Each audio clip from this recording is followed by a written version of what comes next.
Okay, I'm sorry about the lack of microphone, but I'm not doing any more YouTube videos and you're just going to have to cope. I need to discuss the pattern of events that led to me ending these videos and why it's not safe for me to do so.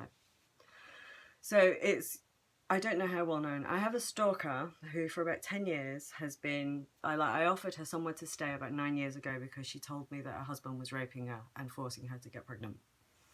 And I offered her somewhere to stay, and I didn't realise that this was a premeditated fabrication. And then this started a campaign where what she would do, after I had done this, she would then tell people I was bullying her. She would solicit third parties to contact employers, to contact people that she knew I was working with, where I was speaking, to say that I had been bullying her. They were anti-fascist, she told, were bullying her, and they targeted me as a response. But she was also, for the duration of her harassment, working with a violent man locally, whose video I have to keep on another YouTube channel for when he pops up. And what would happen is she would defame me online, and then he would resurrect his activity offline. And I was quite frankly terrified, for a long time.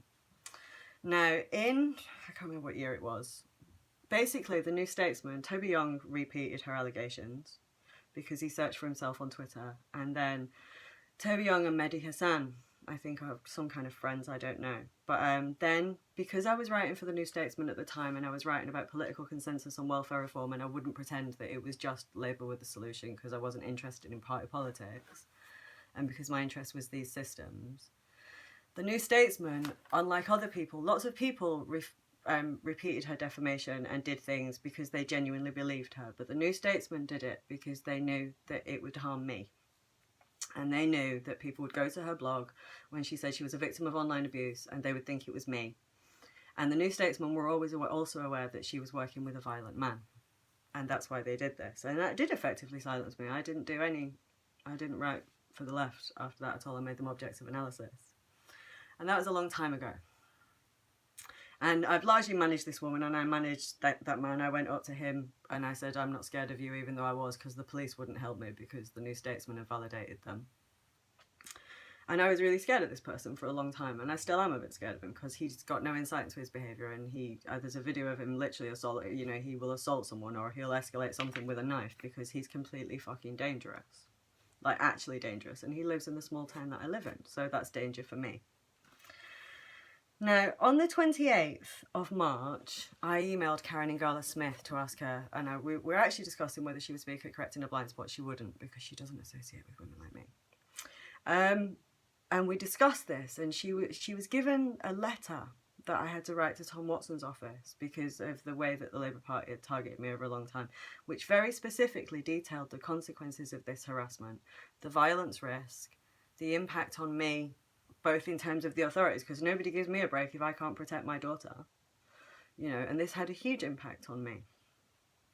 And she was fully aware of both the person's name, that they were working with somebody violent, and that this pattern of defamation happened online. Now, Karen Ingala Smith had a problem with me, and the reason for that is because 5 years into austerity, Yvette Cooper was the first MP to mention mothers and welfare cuts. Welfare and motherhood are specifically linked by child benefit. This is about mothers. The welfare cuts that have killed 100,000 people and rolled equality back for women. And so this has been obviously my focus the entire time because I'm one of those women.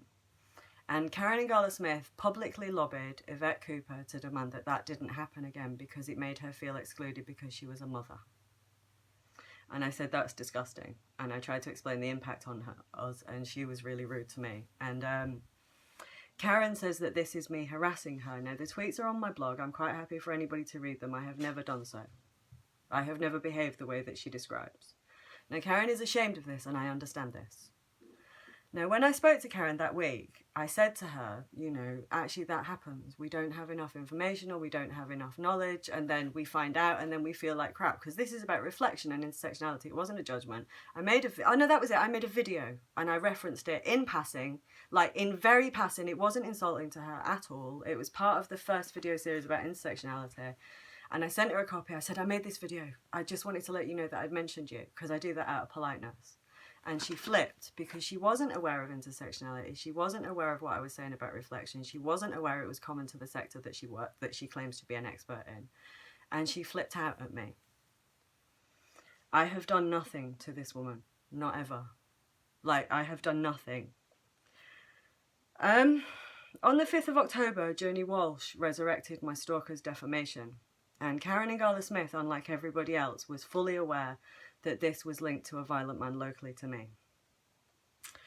Throughout October and November, as the focus on me by trans activists got worse, the Sophia Mera article put us at massive risk. Dr. Adrian Harrop was focused on me. And then Joani Walsh had resurrected my actual local stalker. And so I was just sat there going, fuck. And it was decided that I could not legally or morally continue with these videos, which is fine. On the 10th of November, Karen Ingala Smith bolstered the defamation of the trans activist and Harrop, and very specifically, this defamation. So unlike lots of people who bolstered this defamation not knowing the context, Karen Ingala Smith did know the context. She knew the risk of violence to me. She also, unlike most people who bolstered this defamation, she has quite a considerable platform. So when she says I've harassed her, that damages my earnings potential. And it's willfully untrue. It's not remotely true. On the 10th of November, Karen Ingala Smith willfully and deliberately chose to bolster that defamation of me. You need to be aware of this, that that's the case.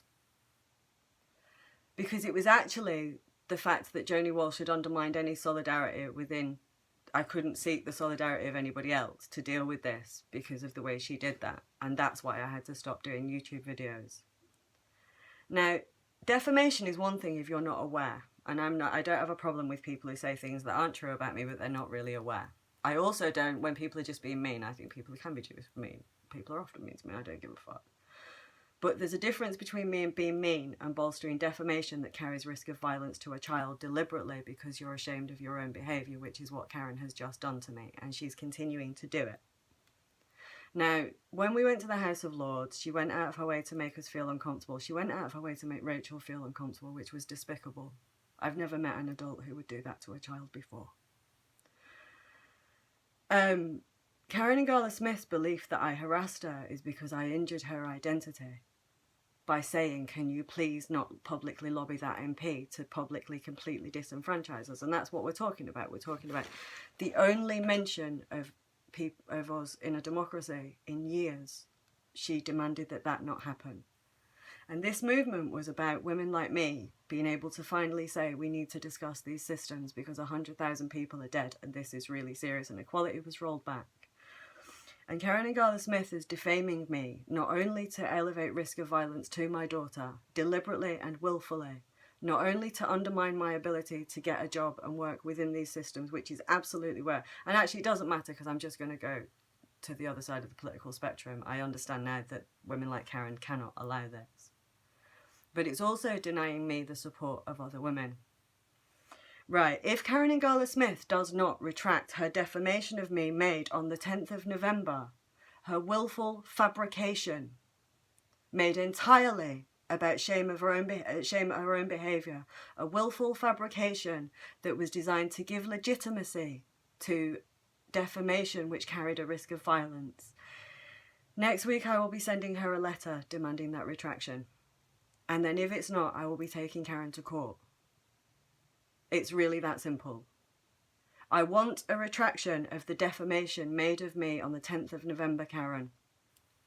I want you to clarify that what you're describing as me harassing you is actually you lobbying an MP to demand that mothers are not mentioned with regards to welfare cuts that killed 100,000 people.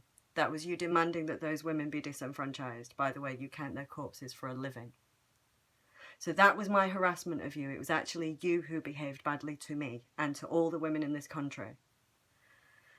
And then you were offered solidarity, and I didn't question it. I didn't even ask you for an apology. You were offered unquestioning solidarity. I asked you to come and talk at work, keep correcting a blind spot. I was nothing but supportive of what you were doing.